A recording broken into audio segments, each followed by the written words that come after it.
안녕하세요. 모두 잘 지내고 계셨나요? 오늘은 5번째 아침입니다.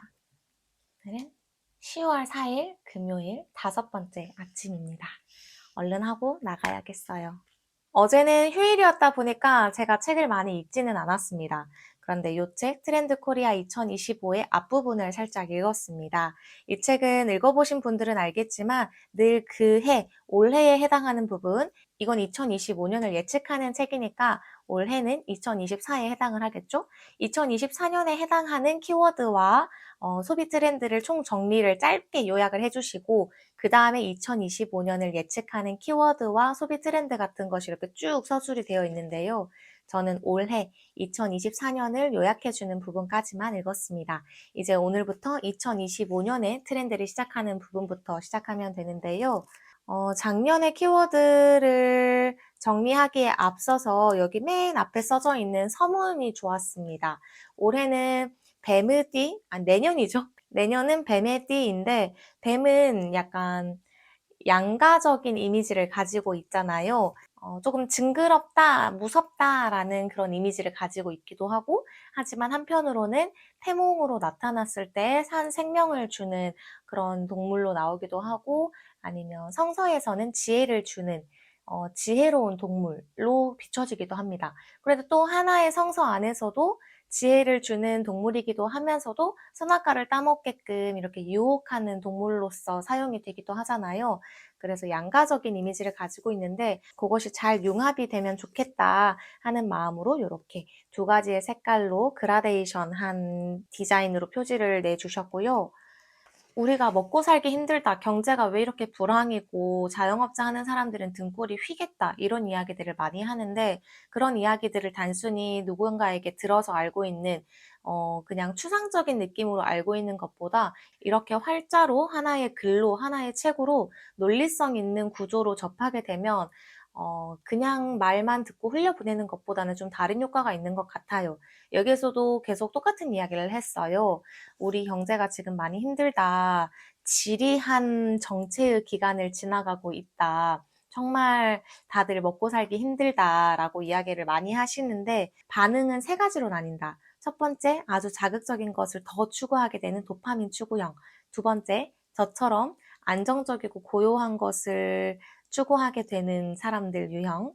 세 번째는 육각형 추구형입니다. 뭐든지 다 잘하고 싶으니 모든 것을 합친 그런 유형이겠죠. 저는 2번 유형, 평온하고 안정적인 것을 찾는 유형에 해당이 될 것 같아서 너무나도 명확해서 잠깐 웃으면서 그 부분을 읽었었는데요. 자극적인 것을 추구하는 유형이 많다라는 것은 우리가 굉장히 많이 알고 있습니다.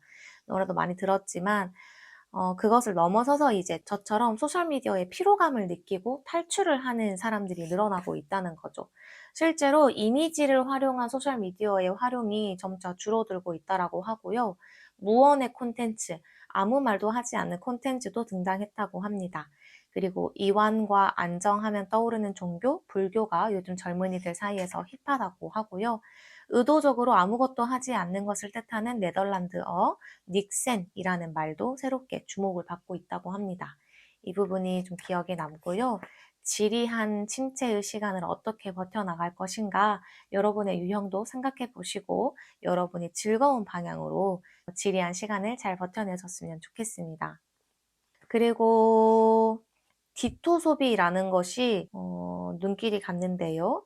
어떤 과거에는 우리가 잘 나가는 스타를 맹목적으로 따라 했었는데 요즘에는 나와 맞는 대상, 나와 결이 맞는 대상을 찾고 그를 주체적 추종을 하는 디토 소비, 내가 좋아하고 신뢰하는 인물의 제안을 따르는 디토 소비를 하는 것을 좋아한다고 합니다.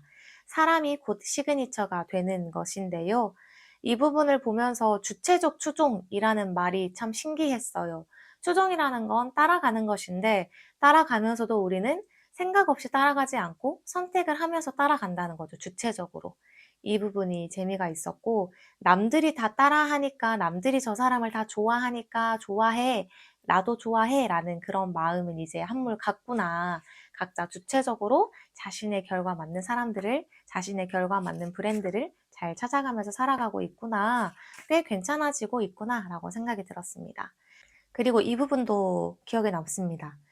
돌봄이 이제 너무나도 많이 필요해진 사회가 되었잖아요. 1인 가구도 증가했고 고령화도 더 심해졌고 하니까. 그런데 이제 그 둘을 합쳐놓은 1인 노인 가구의 증가로 이제 돌봄이라는 것이 더욱더 중요해지고 있는데, 돌봄이 더 이상 가족만의 책임이 아니다라는 인식이 폭넓게 자리 잡고 있는 중이라고 합니다. 제가 얼마 전에 나눴던 가난의 문법에서 다뤘던 그 결과 맞는 내용인 것 같고 그런 생각인 것 같아서 이 부분을 한번 보게 되었고요.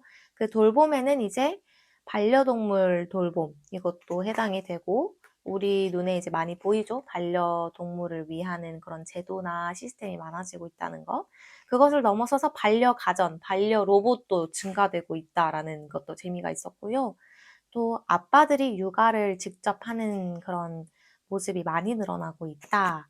돌봄 관련 언급량이 지속적으로 증가 추세를 보이고 있다. 하지만 돌봄이라는 것은 우리가 단순히 신체적인 보살핌을 넘어서 정서적으로 교류하고 관계의 존중과 소통을 바탕으로 이루어져야 한다. 이런 이야기가 써 있었습니다. 우리가 먹고 살기 힘들다, 경제가 왜 이렇게 불황이고 자영업자 하는 사람들은 등골이 휘겠다, 이런 이야기들을 많이 하는데, 그러한 움직임 속에서 우리는 자잘한 움직임이 중요해졌다라고 말씀을 해주십니다. 원래 경제가 위축되면 사람의 그런 소비 형태도 위축되고 모든 것이 위축되잖아요.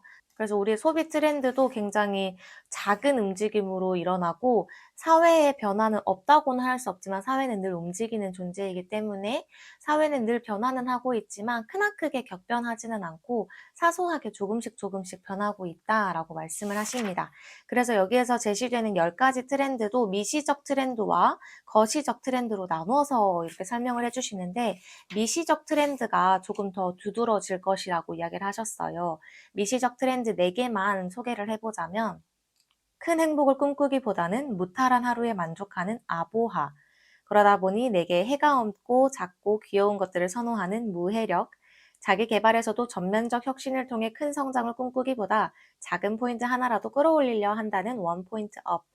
이런 미세한 변화에 대응하기 위해서는 커다란 한 방보다는 피자 한 판에 토핑을 얻듯 고객이 원하는 작은 차별점을 하나씩 쌓아가는 것이 필요하다. 토핑 경제, 이렇게 나와 있습니다. 저는 이 중에서 원포인트업이 가장 궁금합니다. 작은 포인트 하나라도 끌어올리려고 하는 자기 개발적 모습, 원포인트업이 가장 저에게 맞지 않을까 싶은데 그게 맨 끝에 있네요. 끝까지 완독을 잘 해야겠습니다. 오늘은 옴니보어부터 해서 쭉 2025년을 살펴보려고 합니다. 목소리가 너무너무 잠겨 있는데 이제 출근을 해야겠죠?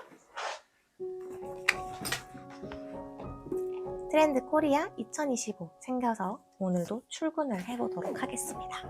날이 너무 추워졌어요. 담요를 챙겨갑니다.